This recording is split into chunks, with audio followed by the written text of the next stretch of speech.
ಮೊದಲನೇದಾಗಿ ನೀವೆಲ್ಲರೂ ನಮ್ಮ ತಂಡಕ್ಕೆ ಸಪೋರ್ಟ್ ಮಾಡೋಕ್ಕೆ ಟೈಮ್ ಕೊಟ್ಟಿರೋದಕ್ಕೆ ಧನ್ಯವಾದಗಳನ್ನ ತಿಳಿಸ್ತೀನಿ. ಡೈರೆಕ್ಟರ್ಸ್ ಬಗ್ಗೆ ಹೇಳಿ ಅಂತ ಹೇಳಿದ್ರು. ಇವರು ಎಲ್ಲರೂ ಸಾಕಷ್ಟು ಜನ ಮಯೂರ್ ತೇಜಸ್ ಪ್ರತಿಭೆ ಬಗ್ಗೆ ಮಾತಾಡಿದ್ದಾರೆ. ನಾನು ಇವ್ರ ಪ್ರತಿಭೆನ ಆಲ್ಮೋಸ್ಟ್ 9 ಇಯರ್ಸಿಂದ ನೋಡ್ತಾ ಇದ್ದೀನಿ.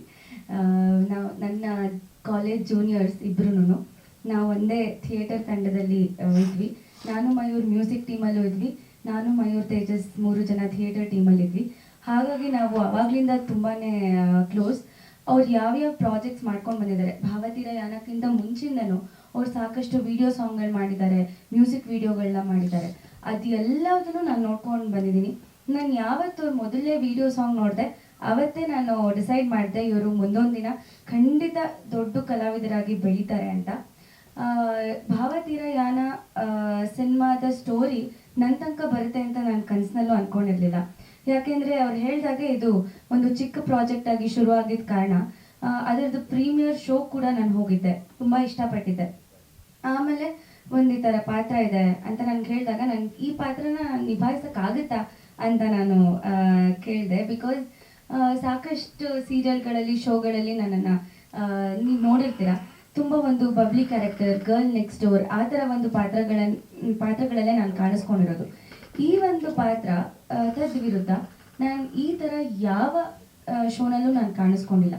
ಈ ಪಾತ್ರನ ನಾನು ಮಾಡ್ಬೋದು ಅಂತ ಅವ್ರು ಇಮ್ಯಾಜಿನ್ ಮಾಡ್ಕೊಂಡಿದ್ದೆ ನನಗೆ ಆಶ್ಚರ್ಯ ಅನಿಸ್ತು. ಅವರ ಟ್ಯಾಲೆಂಟ್ ಬಗ್ಗೆ ನನಗೆ ಒಂದು ಸ್ವಲ್ಪನೂ ಅನುಮಾನ ಇರಲಿಲ್ಲ. ಖಂಡಿತ ನಾನು ಮಾಡ್ತೀನಿ ಅಂತ ನಾನು ಒಪ್ಕೊಂಡೆ. ಕೇಳ್ಬೋದು, ಸಾಕಷ್ಟು ಜನ ಕೇಳಿದರೆ ಕೂಡ ನೀವು ಯಾತಕ್ಕೆ ಹೀರೋಯಿನ್ ಅಲ್ಲ ಬಟ್ ಯಾತಕ್ಕೆ ಈ ಪಾತ್ರನ ಮಾಡೋದಕ್ಕೆ ಒಪ್ಕೊಳ್ರಿ ಅಂತ. ಬಟ್ ಆ ಪಾತ್ರ ತೂಕ ಆಗಿದೆ ಆ್ಯಂಡ್ ಈ ಸಿನಿಮಾಗೆ ಆ ಪಾತ್ರ ತುಂಬಾ ಮುಖ್ಯವಾದ ಪಾತ್ರ.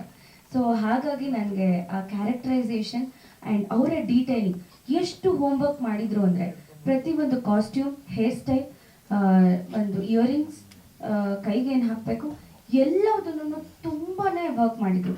ಇದು ಅವರ ಮೊದಲನೇ ಸಿನಿಮಾ ಅಂತ ಅನಿಸ್ಲೇ ಇಲ್ಲ, ಅಷ್ಟು ಪ್ರೊಫೆಷ್ನಲ್ ಆಗಿದ್ರು. ಇದು ನಿಜವಾಗ್ಲೂ ತುಂಬ ಜನ ನೋಡಿ ಕಲಿಬೇಕಾಗಿರುವಂಥ ಒಂದು ವಿಷಯ. ಸೊ ಹಾಗಾಗಿ ನನಗೆ ಮಾಡಲ್ಲ ಅನ್ನೋದಕ್ಕೆ ಯಾವುದೇ ಕಾರಣ ಇರಲಿಲ್ಲ. ಸೊ ಹಾಗಾಗಿ ನಾನು ತುಂಬ ಇಷ್ಟಪಟ್ಟು ಈ ಸಿನಿಮಾ ಮಾಡಿದ್ದು. ಒಂದು ಸ್ನೀಕ್ ಪೀಕ್ ಹಾಕಿದ್ರಲ್ಲ 30 ಸೆಕೆಂಡು, ಅವತ್ತು ನನಗೆ ತುಂಬ ಹೈ ಫೀವರ್ ಇತ್ತು.